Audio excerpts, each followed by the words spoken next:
নমস্কার বন্ধুরা, শ্রাবণী রান্নাঘরে আপনাদের সবাইকে স্বাগত জানিয়ে আমি প্রতিদিনের মতো আবারও আজকের একটা রান্নার ভিডিও নিয়ে আপনাদের সামনে চলে এসেছি।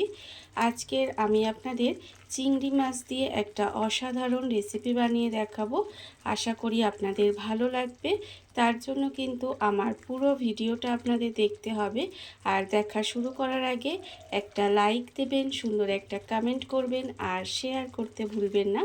তাহলে চলুন আজকের আমি এই চিংড়ি মাছের রেসিপিটা কিভাবে বানিয়েছি সেটা আপনারা একবার দেখে নিন।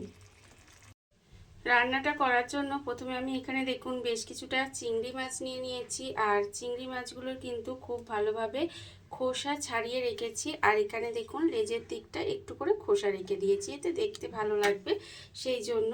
এইবারে দেখুন আমি কিন্তু চিংড়ি মাছের মধ্যে দিয়ে দেব প্রথমে আন্দাজ মতো নুন দিয়ে দিচ্ছি আর দেব এখানে গোলমরিচ গুঁড়ো।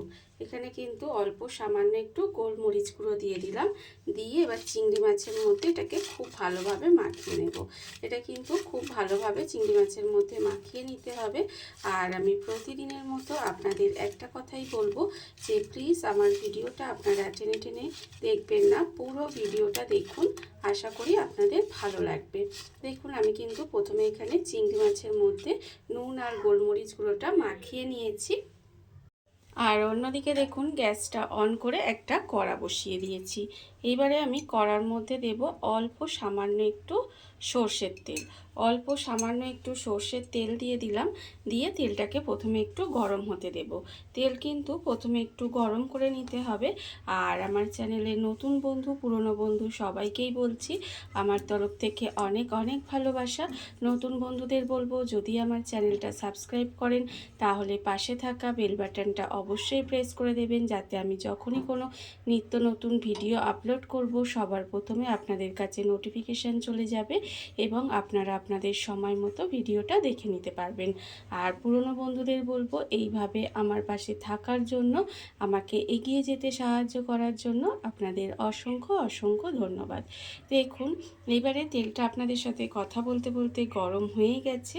এইবারে আমি এর মধ্যে দিয়ে দেব তেলের মধ্যে প্রথমে কালো জিরে। এখানে তেলের মধ্যে কালো জিরে দিয়ে দিলাম। এইবারে আমি এর মধ্যে দিয়ে দেব দেখুন পেঁয়াজ। এখানে আমি দুটো মাঝারি সাইজের পেঁয়াজকে এইভাবে একটু কুচি কুচি করে রেখেছি, সেই পেঁয়াজটা দিয়ে দিলাম। আর দেব এখানে 5 কোয়া রসুন ছাড়িয়ে রেখেছি, সেই রসুনটা এখানে দিয়ে দিলাম। আর আমি এর মধ্যে দিয়ে দেব দেখুন এক মুঠো মতো এখানে ফ্রেশ পালং শাক রেখে দিয়েছি, সেই পালং শাকটা এখানে দিয়ে দিচ্ছি। আর আমি দেব এর মধ্যে কাঁচা লঙ্কা, দুটো কাঁচা লঙ্কা দিয়ে দিলাম। কতটা ঝাল খাবেন সেটা বুঝে কিন্তু কাঁচা লঙ্কাটা ব্যবহার করবেন। দেখুন এবার এগুলো দিয়ে একটু নেড়ে চেড়ে নিচ্ছি। এগুলো দিয়ে কিন্তু একটু সময় নেড়ে চেড়ে নিতে হবে। এইবারে আমি এর মধ্যে দিয়ে দেব হাফ চামচ সাদা সর্ষে আর হাফ চামচ কালো সর্ষে, সেটাও কিন্তু এর মধ্যে দিয়ে দিয়েছি। এইবার এই সমস্ত জিনিসগুলো একটু তেলের মধ্যে নেড়ে চেড়ে ভেজে নেব। এইভাবে কিন্তু একটু হালকা করে এটাকে একটু ভেজে নিতে হবে। আর আমরা তো চিংড়ি মাছের অনেক রকম রেসিপি খেয়েছি, বা আমিও আপনাদের অনেক রকম রেসিপি দেখিয়েছি, বা আপনারা নিজেরাও অনেক রকম হয়তো চিংড়ি মাছ দিয়ে রেসিপি করেন, কিন্তু একবার এইভাবে চিংড়ি মাছটা বানিয়ে দেখবেন, আশা করি ভীষণ ভালো লাগবে আপনাদের। খেতে কিন্তু ভীষণ ভালো হয়। দেখুন এইভাবে আপনাদের সাথে কথা বলতে বলতে এখানে দেখুন এই যে শাকটা জাস্ট একটু নরম হবে সেই পর্যন্ত কিন্তু একটু এটাকে এইভাবে হালকা করে একটু ভেজে নিতে হবে। এটাকে আমি আর একটু সময় ভাজবো। এটা কিন্তু আমার এখানে ভাজা হয়ে গেছে, দেখতেই পাচ্ছেন। আর এর থেকে বেশি কিন্তু ভাজবো না, আর এর থেকে বেশি ভাজার কোনো দরকার নেই, এরকম একটু ভেজে নিলেই হবে। এটা আমার ভাজা হয়ে গেছে। এবার এটাকে আমি আলাদা করে তুলে একটু ঠান্ডা হতে দেব। এটা কিন্তু আলাদা করে তুলে একটু ঠান্ডা করে নিতে হবে। আমি এগুলো তুলে একটু ঠান্ডা হতে দিয়েছি। আর দেখুন আবারও কিন্তু কড়ার মধ্যে দিয়ে দিচ্ছি সর্ষের তেল। এখানে কিন্তু রান্নার জন্য আমি সর্ষের তেলই ব্যবহার করেছি। এইবারে তেলটাকে আবারও একটু গরম হতে দেব। তেলটা আমার এখানে গরম হয়ে গেছে। এইবার তেলের মধ্যে আমি যে চিংড়ি মাছের মধ্যে নুন আর গোলমরিচ মাখিয়ে রেখেছিলাম সেই চিংড়ি মাছগুলো এখানে দিয়ে দিচ্ছি। চিংড়ি মাছ দিয়ে চিংড়ি মাছটা কিন্তু প্রথমে হালকা করে ভেজে নেব। চিংড়ি মাছ কিন্তু সবসময় আমি হালকা করেই ভেজে নিই, তার কারণ চিংড়ি মাছ যদি বেশিক্ষণ ভাজা হয় তাহলে কিন্তু এটা শক্ত হয়ে যাবে আর তখন কিন্তু খেতে ভালো লাগবে না। তাই চিংড়ি মাছটাকে এইভাবে একটু সময় হালকা করে ভেজে নেব। মাছটা আমার এখানে হালকা করে ভাজা হয়ে গেছে। মাছটা আমি এখানে হালকা করে ভেজে নিয়েছি, আর এর থেকে কিন্তু বেশি ভাজবো না, এইভাবে একটু হালকা করে ভেজে নিলেই হবে। এইবারে মাছটাকে আমি আলাদা করে তুলে রেখে দেব। মাছটা কিন্তু আলাদা করে তুলে রেখে দিতে হবে।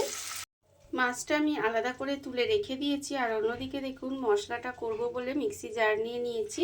এইবার এখানে যে ভেজে রেখেছিলাম সেটাও কিন্তু আমার এখানে ঠান্ডা হয়ে গেছে। এইবারে এটাকে মিক্সির মধ্যে নিয়ে নেব।